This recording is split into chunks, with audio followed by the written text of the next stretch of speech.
ভাত আর মাছের সাথে সাথে আমাদের বাঙালিদের খাদ্য তালিকায় ডালও কিন্তু গুরুত্বপূর্ণ জায়গা দখল করে রয়েছে।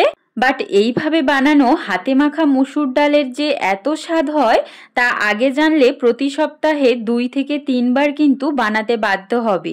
তাই আজকে হাতে মাখা মসুর ডালের দুর্দান্ত রেসিপি তোমাদের সাথে শেয়ার করছি।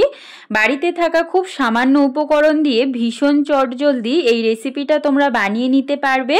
রেসিপিটি সম্পূর্ণ দেখার অনুরোধ রইল, আর রেসিপিটি ভালো লাগলে অবশ্যই চ্যানেলটিকে সাবস্ক্রাইব করে দিও।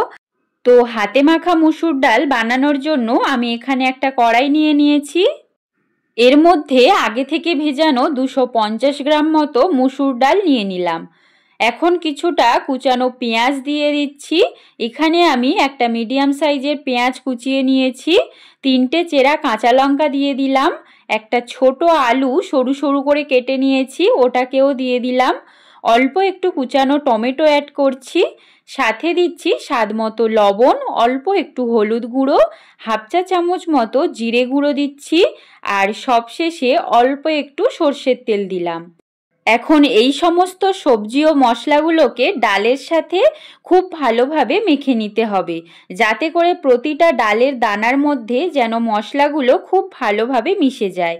এরপর এর মধ্যে গরম জল দিয়ে দিচ্ছি। এই ডালের মধ্যে কিন্তু ঠান্ডা জল দেবে না, এখানে গরম জলই দিতে হবে। এখন ঢাকা দিয়ে মিডিয়াম আঁচে ডালটাকে সিদ্ধ হতে দেব। আমার এখানে ডালটা বেশ ভালোভাবে সিদ্ধ হয়ে গেছে, অথচ ডালগুলো কিন্তু একদম গলে যায়নি। ডালের সাথে আলুটাও কিন্তু একদম ভালো মতো সিদ্ধ হয়ে গেছে। আর তোমরা ডালটাকে এইরকম একটু হালকা দানা দানা ভাব রেখো, পুরো একদম গলিয়ে ফেলো না। এখন একটা প্যান নিয়ে নিয়েছি, অল্প একটু পরিমাণ সর্ষের তেল অ্যাড করে দিলাম। এখন এই তেলের মধ্যে একটা ডিম ভেঙে দিয়ে দিচ্ছি, সাথে অল্প একটু লবণ অ্যাড করলাম। চাইলে এখানে একটু গোলমরিচ গুঁড়োও দেওয়া যেতে পারে। ডিমটাকে আমাদের ভুজিয়া বানিয়ে নিতে হবে। ডিমের ভুজিয়াটা বানিয়ে নেওয়ার পর একই প্যানে আমি আরও একটু তেল অ্যাড করে দিলাম। এখন এর মধ্যে অল্প একটু কালো জিরে আর একটা শুকনো লঙ্কা ফোড়নে দিয়ে দিচ্ছি। ফোড়নটাকে কয়েক সেকেন্ড ভাজার পর এর মধ্যে কয়েকটা কারি পাতা আর আগে থেকে কুচানো আদা ও রসুনটা দিয়ে দিলাম। তোমাদের কাছে কারি পাতা না থাকলে ওটা স্কিপ করতে পারো, তবে ওটা দিলে ডালের স্বাদ কিন্তু দ্বিগুণ বেড়ে যায়। এখন আদা ও রসুনটাকে কিছু সময় ভেজে নেওয়ার পর আগে থেকে বানানো ডালটা দিয়ে দেব। ডালটা দেওয়ার পর সব কিছুকে ভালোভাবে মিশিয়ে নিতে হবে।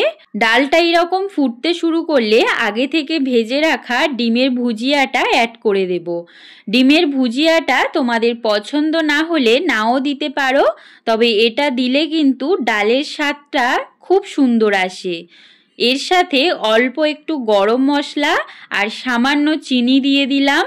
তোমরা চাইলে চিনিটা স্কিপ করতেও পারো। স্বাদটাকে ব্যালেন্স করার জন্য আমি মাত্র কয়েক দানা চিনি এখানে ইউজ করেছি। আর ডালের মধ্যে তোমাদের ফ্রেশ ধনেপাতা পছন্দ হলে সবশেষে অল্প একটু দিয়ে দিতে পারো। আশা করছি তোমরা বুঝতে পেরেছো এই ডালের রেসিপিটা বানানো কতটা সহজ, অথচ এই সিম্পল রেসিপিটা খেতে কিন্তু অসম্ভব সুন্দর হয়। একদম সামান্য তেল মশলায় বানানো মুসুর ডালের এই রেসিপিটা আমি যেভাবে দেখিয়েছি তোমরা একবার হলেও এইভাবে বানানোর অনুরোধ রইল। গরম গরম ভাত বা রুটির সাথে খেতে কিন্তু দুর্দান্ত লাগে। আর রেসিপিটি ভালো লাগলে অবশ্যই বন্ধুদের মধ্যে শেয়ার করে দিও। ফিরে আসছি আবার নতুন কোনো ইন্টারেস্টিং রেসিপির সাথে। ততক্ষণ পর্যন্ত সবাই ভালো থেকো, সুস্থ থেকো, টাটা।